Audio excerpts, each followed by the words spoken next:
Quero aqui saudar o presidente Augusto Aras, e em nome de quem saúdo a todos os presentes, mas queria fazer uma saudação especial também a duas outras pessoas, meu querido amigo Edilson Vitorelli, que foi meu colega de Mackenzie e hoje é relator dessa comissão, e o ministro Marcelo Navarro Ribeiro Dantas, que hoje não pôde estar presente, mas que honra o meu estado, o estado do Rio Grande do Norte.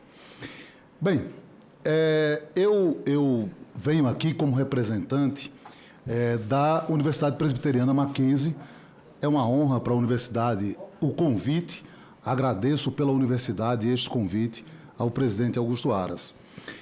Inclusive porque esse debate tem sido marcado aqui por um pluralismo de ideias e tem sido extremamente democrático. Então, me sinto bastante à vontade aqui para falar, eventualmente fazer algumas críticas, mas que certamente serão compreendidas. Eu, aqui no ano passado, aqui mesmo em Brasília, na Jornada de Direito Processual Civil do CJF, tive a oportunidade de tecer algumas críticas naquela ocasião, a algumas propostas que foram feitas, e inclusive cheguei a dizer que processo estrutural não é processo nem estrutural. Porque da maneira como hoje ele existe, sem regras, sem balizas, não me parece que se trate propriamente de um processo. E eu acho que a lei deve contemplar uma série de balizas e uma série de regras para que ele realmente se torne processo e possa ser considerado assim como um processo. Um aspecto que me parece muito importante diz respeito aos poderes do juiz. Quais são os poderes do juiz dentro de um processo estrutural? Porque um diálogo institucional é absolutamente saudável. Mas o que faz o juiz dentro desse diálogo? Qual é o papel dele? O juiz deve ser uma espécie de conciliador? O juiz deve ser aquele que aplica medidas impositivas a um outro poder? E ele pode fazer isso? A gente precisa ter cuidado com isso, porque a gente está muitas vezes aqui no afã de resolver problemas estruturais. O meu conterrâneo Câmara Cascudo dizia o seguinte: o Brasil não tem problemas, tem soluções adiadas. Muitas vezes, no afã de encontrar as soluções adiadas, nós estamos subvertendo o processo democrático, o processo político democrático.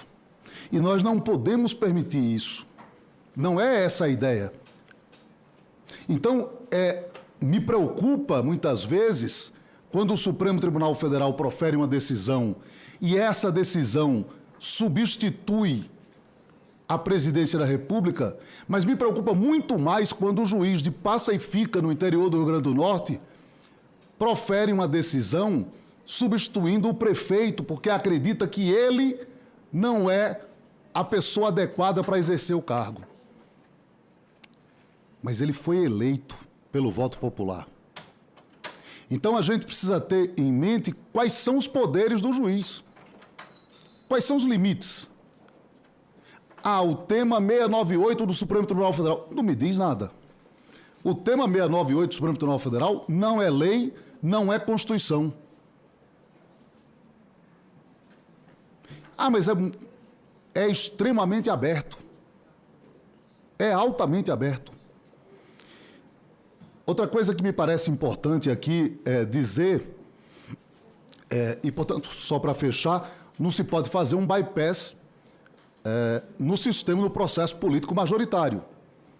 O processo estrutural não pode ser essa via. Alguém pode dizer, mas essa é a crítica a todo o controle de políticas públicas feitas pelo judiciário. Sim. É a crítica. Só que no processo estrutural, o potencial disso é infinitamente maior. Então, quanto aos poderes do juiz, me parece que é importante a gente ter uma fixação. além disso, para além dos poderes do juiz, penso que é preciso realmente definir o que é um problema estrutural. E eu, ao contrário do ministro, entendo que não dá para falar estado de desconformidade, estado inconstitucional de coisas. O que é isto? Estado de desconformidade, estado de inconstitucional de coisas? Nada. É o que eu disser que é. Eu não posso ter um processo que é baseado no que eu disser que é. É preciso que se tenha uma clareza quanto a isso, porque da mesma maneira que nós vamos ter um juiz como Fernando Gajardoni aplicando esse processo, nós vamos ter também aquele juiz que é um sujeito que é apenas um prático do direito, não é alguém com doutorado em direito processual civil. Então isso precisa ser fixado, e fixado com clareza. Também me preocupa essa ideia de flexibilização de regras processuais relativas à congruência, relativas à estabilização da demanda. Me preocupa. Aquilo que alguns chamam de amarras, eu chamo de garantias. Processo é, sobretudo, garantia contra abusos. A gente não pode transformar o processo estrutural num processo abusivo, apenas porque queremos resolver grandes problemas estruturais ou encontrar as soluções adiadas, como diria a Câmara Cascudo. Então, há que se fazer uma diferenciação. Uma coisa é a atipicidade de medidas executivas. Aí sim, você precisa ter uma flexibilidade. Outra coisa é, na fase certificadora, você ter flexibilidade. Inclusive, quanto à elaboração do plano, é preciso também definir os poderes do juiz. Porque hoje o que acontece muitas vezes é o juiz fazendo o plano, e quando não é o juiz fazendo o plano é devolvido ao administrador porque ele não concordou com o plano. Então ele virou um gestor, ele virou o administrador. Eu também quero pontuar mais duas inquietações, são poucas inquietações. Uma diz respeito aos honorários advocatícios. Como ficarão os honorários advocatícios no processo estrutural? Teremos alguma disciplina? Deixaremos ao Deus dará? Vamos colocar que os honorários serão em valores insignificantes porque estamos tratando de direitos fundamentais? Processo estrutural, que eu saiba, deve ter condenação em honorários. Mas qual a regra a ser aplicada? Outra inquietação diz respeito aos recursos. É preciso que se tenha uma recorribilidade ampla, sim. Porque não é razoável que o juiz dê uma decisão certificadora e que não haja recorribilidade ampla dessa decisão. Para finalizar, só mais 2 pontos. E esses pontos até são uma sugestão do querido amigo Henrique Mouta, procurador do Estado do Pará.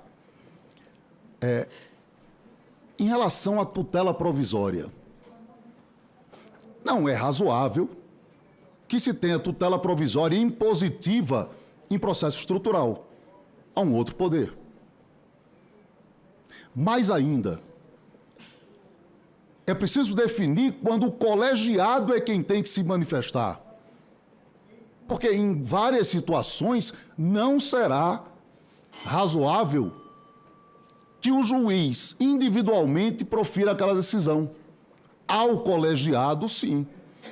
E se não, o acesso tem que ser imediato ao colegiado.